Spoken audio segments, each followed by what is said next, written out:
할렐루야. 오늘은 우리 기독교 교회력으로는 금년 마지막 주일이 됩니다. 다음 주일 12월 첫 번째 주일부터는 대림절이 시작이 되면서 우리 기독교 교회력으로 새해가 시작이 되는 것입니다. 그래서 오늘은 우리 금년도 표가 가득히 채워주는 교회인데, 이 표를 생각하면서 우리가 이 땅에 사는 동안 항상 채워주는 그리스도인으로서의 삶을 새롭게 다짐하는 마음으로 그리스도인의 손이라는 제목으로 말씀을 드리려고 합니다. 자, 여러분, 해마다 연말이 다가오면 전주시 노송동에는 얼굴 없는 천사가 찾아온다고 합니다. 천사가 찾아오는데 얼굴이 없어요. 천사야 얼굴이 없죠. 영적인 존재니까. 그런데 그런 영적 천사가 아니고 사람인데 얼굴 없는 천사라고 이렇게 불리는 것입니다. 그렇게 부르는 것은 자기 자신을 드러내지 아니하고 조용히 많은 금액의 돈을 어려운 사람들을 위해서 사용해 달라고 동사무소에다가 갖다 준다는 거예요. 금년에도 어김없이 지난해보다 1,000만 원이 더 많은 7,012만 8,980원을 두고 갔다고 합니다. 이 얼굴 없는 가운데 기부하시는 기부자는 지난 2000년 4월부터 이 기부하는 일을 시작을 해서 금년 23년 동안 계속해서 기부를 했는데, 그 모두 합해 보니까 지금까지 기부한 금액이 7억 3천만 원이 넘는 그런 금액이라고 합니다. 그래서 이 노송동 주민센터 화단에 이 주민들이 감사하는 마음을 담아가지고 얼굴 없는 천사의 비라고 해가지고 비석을 세웠어요. 그리고 그 비석에다가 이렇게 기록을 해두었다고 합니다. 당신은 어둠 속의 촛불처럼 세상을 밝고 아름답게 만드는 참 사람입니다. 사랑합니다. 이런 글귀를 비석에다가 세워두었다고 합니다. 어렵고 힘든 사람들에게 여러분, 겨울이라고 하는 계절은 참으로 힘든 계절입니다. 자, 그렇지만은 그런 어려움 속에 있는 사람들에게 관심을 갖는다는 것은 결코 쉬운 일이 아닙니다. 그래서 우리 사회 활동하시는 분들은 사랑의 온도계라고 만들어 세워서 이렇게 돕는 손길들, 사랑의 손길들을 이렇게 많이 통참하도록 유도도 하기도 하는 겁니다. 자, 그래서 제가 오늘 이 말씀을 준비하다가 사람의 손에 대해서 생각을 해봤습니다. 왜 하나님께서 사람의 손을 만들어 주셨을까? 개나 돼지처럼 발이라고 하지 않고 손이라고 해서 손을 만들어 주셨을까? 가만히 생각해 보니까 우선은 밥도 먹고 살라고 손을 주시기도 했고, 또 그 손으로 입에 문제가 생겼을 때에 말도 하도록 손을 주셨고, 손으로 말하지요. 또 내 생활 이런저런 생활을 위하기도 하고, 내 생활뿐만 아니라 때로는 외로운 사람 손도 잡아주고, 낙심한 사람 어깨도 두들겨주고, 넘어진 사람 손 내밀어서 일으켜주기도 하고, 어려운 사람 돕도록 하나님이 손을 주셨다. 그 손의 용도를 생각을 해봤습니다. 그렇게 생각을 해보니까 생각할수록 여러분, 우리 손이라고 하는 것은 너무너무 중요하다는 것을 생각하지 않을 수가 없습니다. 여러분은 여러분의 그 손으로 무엇을 하고 있습니까? 어떻게 사용하고 있습니까? 여러분, 우리는 그리스도인인데 그리스도인 된 우리의 손은 어떤 손이 되어야 할까? 오늘 말씀을 보니까 예수님께서 그에 대한 말씀을 주셨습니다. 원래 이 본문 말씀은 예수님께서 천국 백성에 대해서 가르쳐 주신 산상수훈의 한 부분입니다. 특별히 천국 백성들이 의를 행하되 남에게 드러내 보이려고 해서는 안 된다는 것을 말씀하는 그런 내용인데, 그러면서 말씀한 내용이 구제하는 일을 가지고 말씀을 하셨습니다. 2절 말씀에 구제할 때에 외식하는 자처럼 하지 말라. 구제하는 일이라고 하는 것은, 이 구제라는 말 자체가 다른 말로 하면은 자선행위를 말하는 것입니다. 자비를 베푸는 일입니다. 선한 일이죠.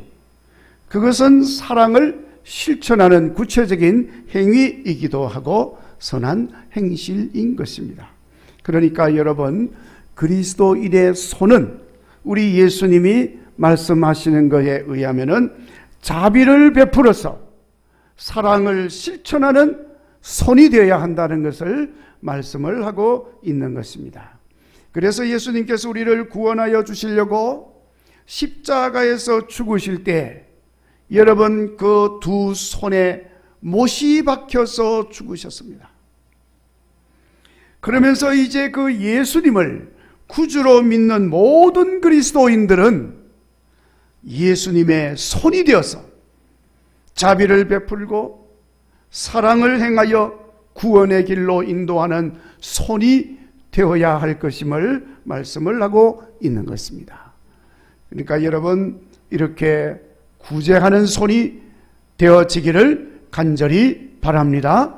예수님의 손을 대신하는 그리스도인들의 손이 되시기를 바랍니다. 그런데 그런 그리스도인의 손이 되어서 일을 할 때에 외식하는 자처럼 하지 말라 그랬습니다. 외식하는 자라고 하는 말은, 외식이라는 말이 겉으로 꾸미는 걸 말하는 거잖아요. 외식. 그러니까 속과 겉이 다른 것입니다. 속의 마음은 싫은데 다른 사람에게 보이기 위해서 겉으로만 좋은 것처럼 행동을 하는 것입니다. 다른 말로 이런 것을 위선적인 행위라 해서 이런 사람을 위선자라고 부르는 것입니다. 여러분, 성경을 보면 하나님이 아주 싫어하는 것 중에 하나가 바로 이 외식하는 행위, 위선인 것입니다. 예수님도 얼마나 이 외식하는 자들에 대해서 많은 말씀을 하셨는지 모릅니다. 속으로는 하나님을 공경하지 않으면서 겉으로만 공경하는 것처럼 행동을 하는 것, 하나님이 기뻐하지 않습니다. 그러다 보니까 그 행동이 형식적이고 진실함이 없는 것입니다. 마음에 없는 사랑, 마음에 없는 섬김, 마음에 없는 봉사, 마음에 없는 심지어 예배까지, 이거 다 외식하는 것이고 위선에 해당되는 것인데 하나님은 그거 싫어하십니다. 오늘 본문에 설명을 하고 있습니다. 예수님께서 공생의 사실 그때에 사람들은 구제하면서 자비 베푸는 일을 하면서 다른 사람들에게서 영광을 받으려고 회당과 거리에서, 이 회당과 거리는 사람들이 많이 모인 곳을 말하는 것입니다.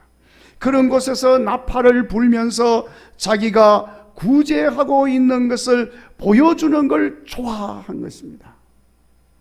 그러니까 그렇게 하는 사람을 보니까 또 저 사람도 그렇게 하고 저 사람도 그렇게 하고 너도 나도 구제할 때 다 그렇게 보여주면서 요란스럽게 구제를 하고 있는 것입니다. 그래서 예수님께서 그 모습을 보시면서 말씀을 합니다. 천국 백성된 우리 그리스도인들은 그렇게 하지 말아라. 그러면서 3절에 너는 구제할 때 오른손이 하는 것을 왼손이 모르게 하라. 다시 말을 해서 4절에서는 은밀하게 하라고 하신 것입니다. 여러분, 그리스도인의 손은 구제하는 손입니다. 아멘. 구제하는 그 손은 외식하는 위선적인 손이 아니고 은밀하게 행하는, 진정으로 행하는 손이라고 하는 것입니다. 사랑하는 성도 여러분, 이렇게 하여서 이 시대 그리스도인의 손, 예수님의 손이 되시기를 주의 이름으로 축원합니다. 오른손이 하는 일을 왼손이 모르게 하라. 여러분, 가만히 보니까 예수님이 하신 이 말씀인데 오늘날에는 저 교회에 다니지 않고 예수님을 믿지 않는 사람들도 이 말을 알고 있고 또 이 말을 합니다. 그리고 또 아주 이 말을 도덕적으로 가치 있는 말로 여깁니다. 그래서 많은 사람들이 자기를 드러내지 아니하고 은밀하게 이 일을 행하고 있습니다. 그래서 얼굴 없는 천사가 등장을 한 것입니다. 자, 그러니까 여러분, 저 예수님을 알지 못하고 교회도 다니지 아니하는 불신자들도 이렇게 행하는데, 우리 그리스도인이 되어진 우리가 당연히 예수님 말씀대로 오른손이 하는 일을 왼손이 모르게 은밀하게 행하는 손이 되어야 할 줄로 믿습니다. 물론 우리가 때로는 어떤 교육적인 목적에서 드러내고 행해야 할 때도 있을 수 있습니다.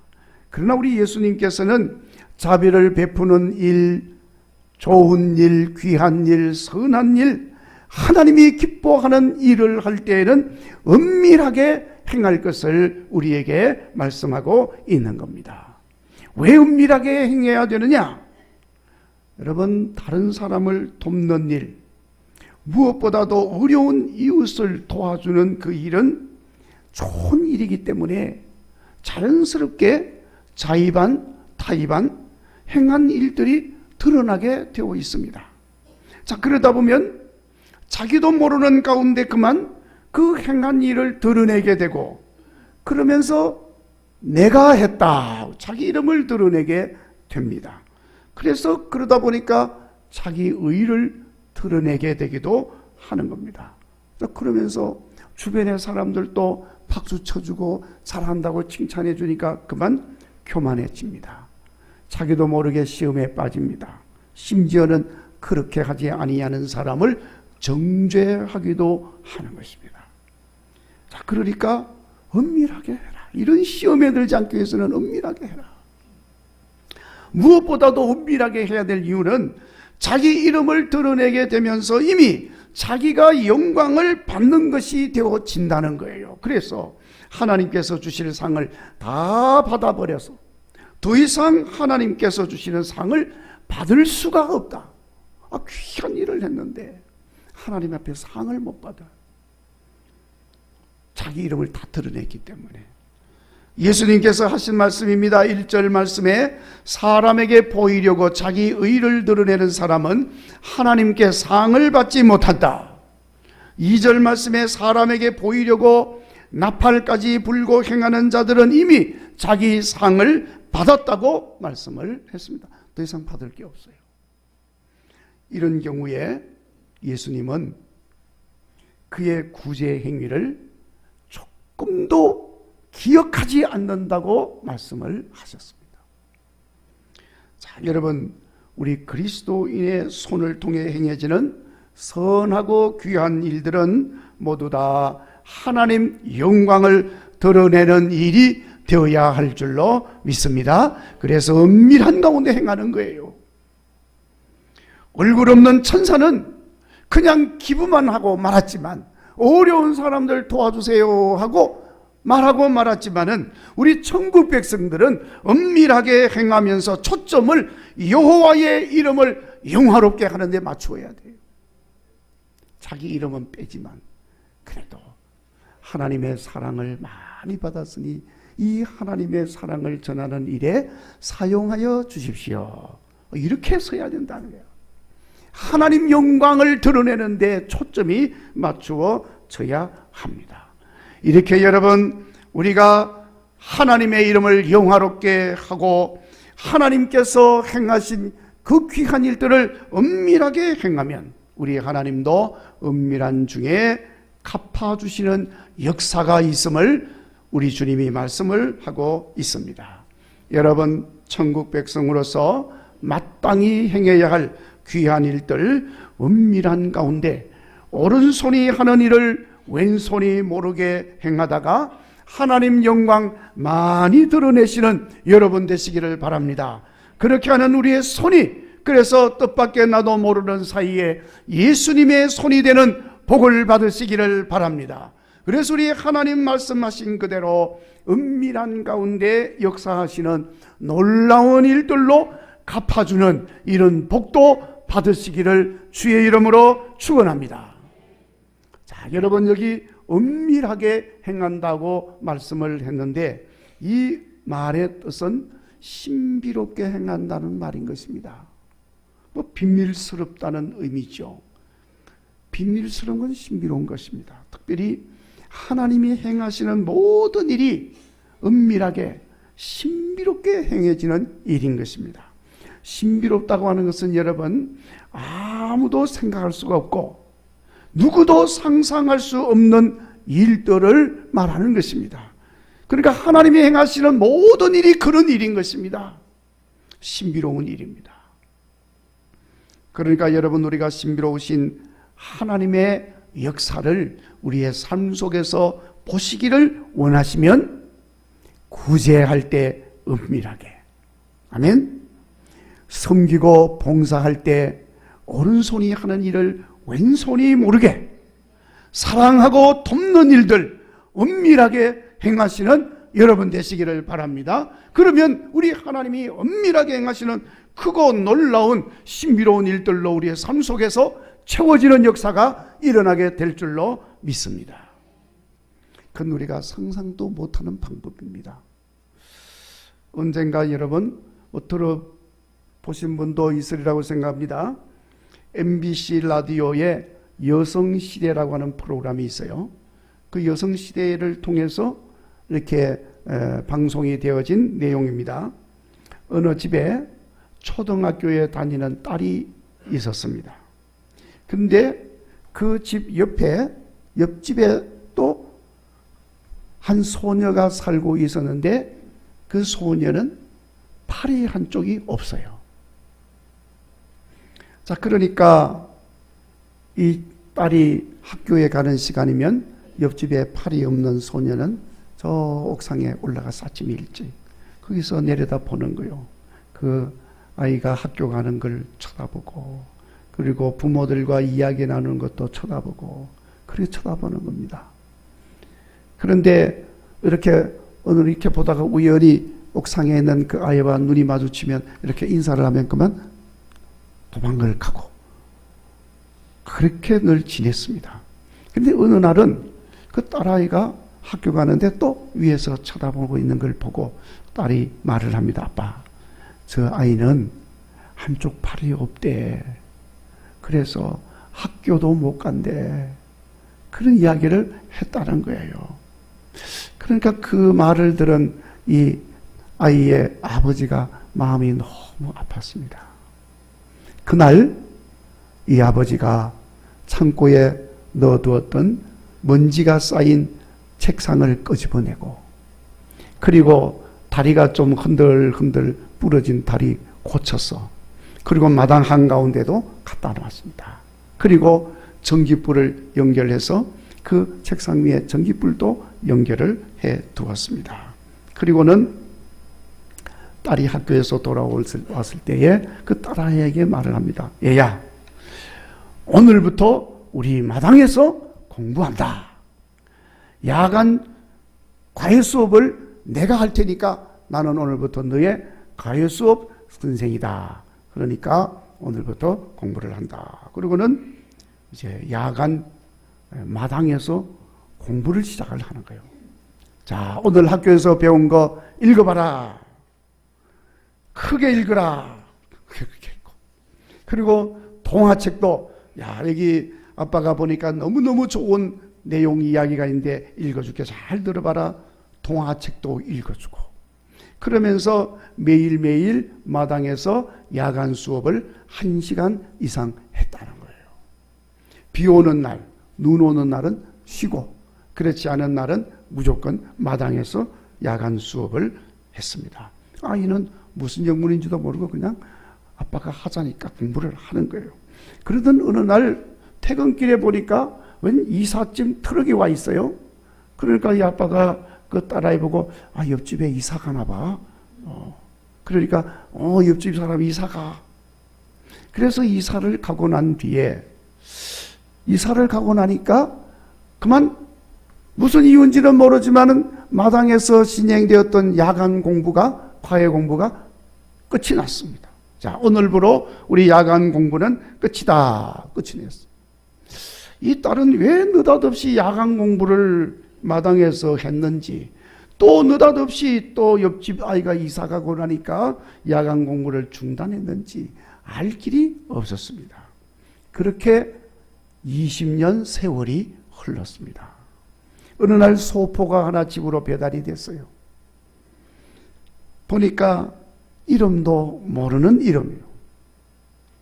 그리고 보낸 주소도 보니까 자기가 모르는 주소예요. 도대체 이게 무슨 소포일까? 뜯어보니까 동화책이 한 권 들어있고, 그리고 편지 한 통이 있었습니다. 편지를 열어서 보니까 20년 전 옆집에 살았던 외파리 소녀를 기억하시는지요? 그때 따님에게 읽어주시던 동화가 얼마나 재미있었던지 날마다 옥상에서 도둑 수업을 받았답니다. 그 도둑 수업으로 제가 희망을 얻었습니다. 이사한 후에 검정고시를 치르고 대학까지 마쳤습니다. 얼마 전에 동화 작가가 되었습니다. 그러면서 책을 보내준 거예요. 동화책.